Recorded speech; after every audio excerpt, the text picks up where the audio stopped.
حضرت علی بن ابی طالب رضی اللہ تعالی عنہ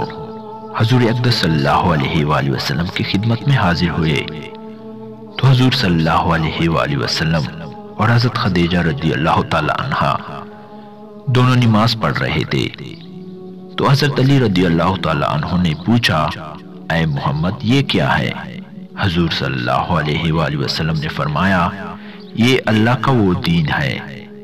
جسے اللہ نے اپنے لیے پسند کیا اور جسے دے کر اپنے رسولوں کو بھیجا۔ میں تم کو اللہ کی طرف دعوت دیتا ہوں جو کہ اکیلا ہے، جس کا کوئی شریک نہیں ہے، کہ تم اس کی عبادت کرو اور لات و عزا دونوں بتوں کا انکار کر دو۔ حضرت علی رضی اللہ تعالیٰ عنہ نے کہا کہ یہ ایسی بات ہے جو آج سے پہلے میں نے کبھی نہیں سنی، اس لیے میں اپنے والد ابو طالب سے پوچھ کر ہی اس کے بارے میں کچھ فیصلہ کروں گا۔ آپ صلی اللہ علیہ وآلہ وسلم نے اس بات کو پسند نہ فرمایا کہ آپ کے اعلان کرنے سے پہلے آپ کا راز فاش ہو جائے، تو ان سے فرمایا، اے علی، اگر تم اسلام نہیں لاتے ہو تو اس بات کو چھپائے رکھو۔ حضرت علی رضی اللہ تعالیٰ عنہ نے اسی حال میں رات گزاری، پھر اللہ تعالیٰ نے ان کے دل میں مسلمان ہونے کا شوق پیدا فرما دیا۔ اگلے روز صبح ہوتی ہی حضور صلی اللہ علیہ وآلہ وسلم کی خدمت میں حاضر ہوئے اور عرض کیا، کل میرے سامنے آپ نے کیا بات پیش فرمائی تھی؟ آپ صلی اللہ علیہ وآلہ وسلم نے فرمایا، اس بات کی گواہی دو کہ اللہ کے سوا کوئی معبود نہیں، جو کہ اکیلا ہے، اس کا کوئی شریک نہیں، اور لات و عزا کا انکار کر دو اور اللہ کی تمام شریکوں سے برات کا اظہار کرو۔ حضرت علی رضی اللہ تعالیٰ عنہ نے حضور صلی اللہ علیہ وآلہ وسلم کی بات مان لی اور اسلام لے آئے،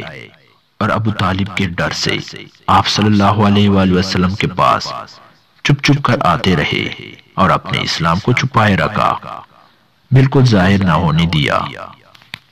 حبہ حنی کہتے ہیں کہ میں نے حضرت علی رضی اللہ تعالیٰ عنہ کو ایک دن منبر پر ہنستے ہوئے دیکھا، اور اس سے پہلے کبھی اتنا زیادہ ہنستے ہوئے نہیں دیکھا تھا کہ آپ کے دانت ظاہر ہو جائیں۔ پھر فرمایا، مجھے ابو طالب کی ایک بات یاد آئی کہ ایک روز ابو طالب ہمارے پاس آئے اور میں بطن نخلا میں حضور صلی اللہ علیہ وآلہ وسلم کے ساتھ نماز پڑھ رہا تھا، تو انہوں نے کہا، اے میرے بھتیجے، تم دونوں کیا کر رہے ہو؟ حضور صلی اللہ علیہ وآلہ وسلم نے ان کو اسلام کی دعوت دی تو انہوں نے کہا کہ تم دونوں جو کچھ کر رہے ہو اس میں کوئی حرج نہیں ہے، اور سجدے کی طرف اشارہ کرتے ہوئے کہا، لیکن یہ نہیں ہو سکتا کہ میرے سرین سجدے کی حالت میں میرے سے اوپر ہو جائیں، یعنی میں سجدہ نہیں کر سکتا۔ یہ کہہ کر حضرت علی رضی اللہ تعالیٰ عنہ اپنے والد کی اس بات پر تعجب کرتے ہوئے ہنسے۔ پھر فرمایا، اے اللہ، میرے علم کے مطابق آپ کے نبی صلی اللہ علیہ وآلہ وسلم کے سوا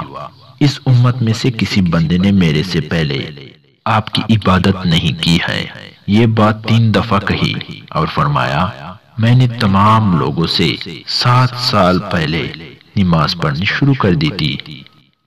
حضرت علی رضی اللہ تعالیٰ عنہ فرماتے ہیں،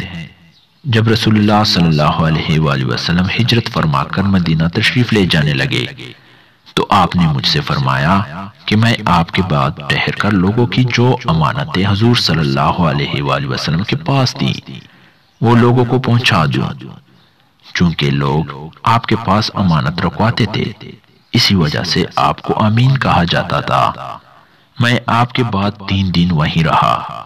سے باہر علل اعلان لوگوں میں چلتا پھرتا تھا، ایک دن بھی چھپ کر نہیں بیٹھا۔